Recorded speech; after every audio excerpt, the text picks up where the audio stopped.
Alright guys, here we got the baseboard set up and the streamline baseboard. You can take a look at the profile we showed you earlier too. What we're using is a 327 baseboard and a streamline baseboard, which comes very handy in a lot of projects. But for this particular one, you're probably wondering why we have them here ready and on top of each other. Well, we're just trying to maximize our time and our effort. So instead of us having to paint all these moldings separately, what we're doing here is we're nailing them together. Not only separately, but installation wise, like, cutting the baseboard and then the other baseboard too. Yeah, I was going to get to that, but yes, that way you're not installing the baseboard and then having to come back, remeasure everything, and install the streamline over the baseboard. So this way, it's yeah, we're maximizing our efforts. And what we're using here is a pin nailer. We're using a 1/2 inch nail, so you can see it's very small.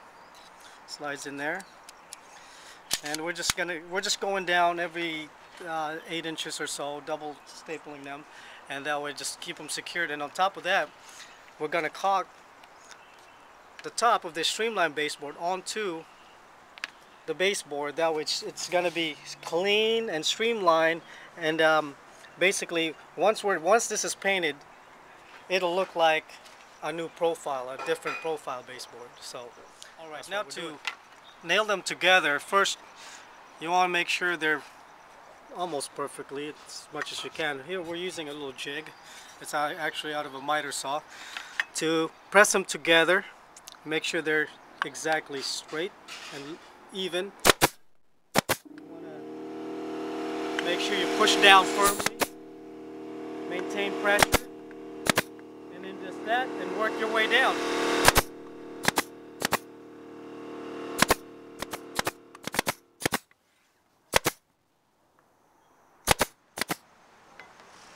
Alright guys, now I'm just filling in the nail holes. I'm using the Elmer's wood filler right here, color white obviously. This is a great filler because it really doesn't sink, it doesn't sink in. So it pretty much maintains its surface level after it's dried. So what I'm doing here is I've got a little bit on my fingertips, and I'm just pressing it firmly into the hole and then wiping it on with my thumb. And there it is. You don't need to sand it, and it's done. There it is again. So you can see how quickly we can move forth with this process. Just like that, it's done. Alrighty. Okay guys, so now we're gonna caulk the seam between the base that we installed on to the bigger base. And as you can see, there's slight detail right here, so we don't wanna get caulk in there, otherwise it's going to lose its detail. So what I have here, I'm gonna cut a small hole into the caulking. Okay, so now we're locked and caulked. Now we're just gonna squeeze a little bit out onto the seam here. Okay. We want to cover up the gap, of course, before we paint, right? We're gonna do that. Okay, and next we just gently go with the fingers. We typically don't use sponges when we caulk. We just use our fingers. We found you have better control using your fingers, etc. So basically, this is what we're gonna do to all the baseboards, and voila. And all we gotta do next is paint, and it's gonna be a clean transition. Once everything is all done, it's going to look like literally one piece only. Okay, so we'll show you what it looks like after it's done, and then you'll catch the installation process. We got the finished product of the baseboard after we caulked the top, patched all the holes, and got it painted. Check it out. You probably won't find this kind of profile over there with this extra belly at the bottom here. Turned out pretty nice. Yeah. And like we mentioned, literally, it's like a one-piece baseboard. Here it is, how it would be installed.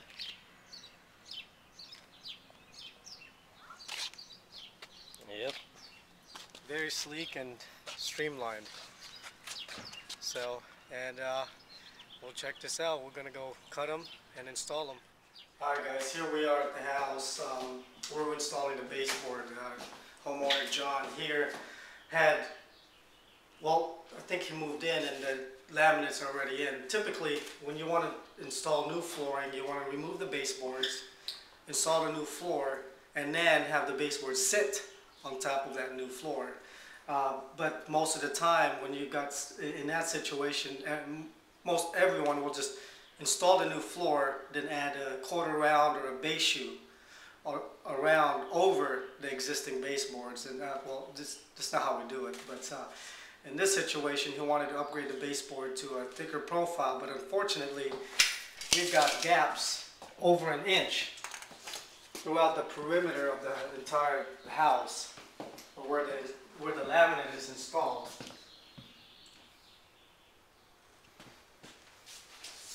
And John, the homeowner, he didn't want to go with the typical baseboard and quarter round look again. He wanted something different.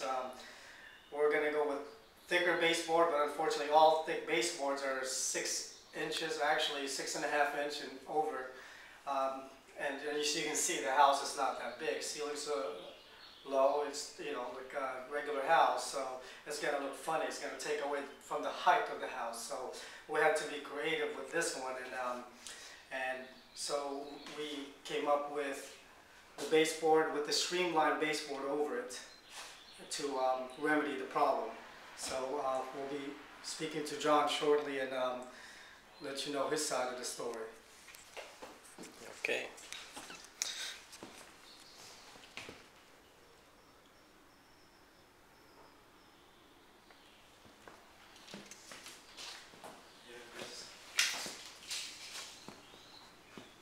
Alright.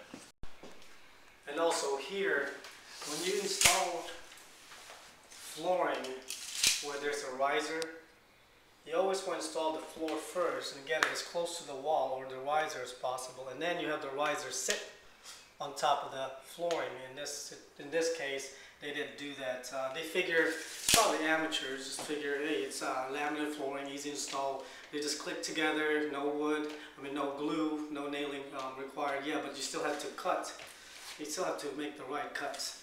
So in this case, they did it. They just went far away from the wall and figured, hey, quarter round will take care of that gap. And that's what they did. They actually had a quarter round, but it wasn't sitting in the right position. It was actually tilted in an angle to cover the big gaps. So now we're going to have to also cover this gap with the baseboards, and you'll see the result. It's going to look awesome.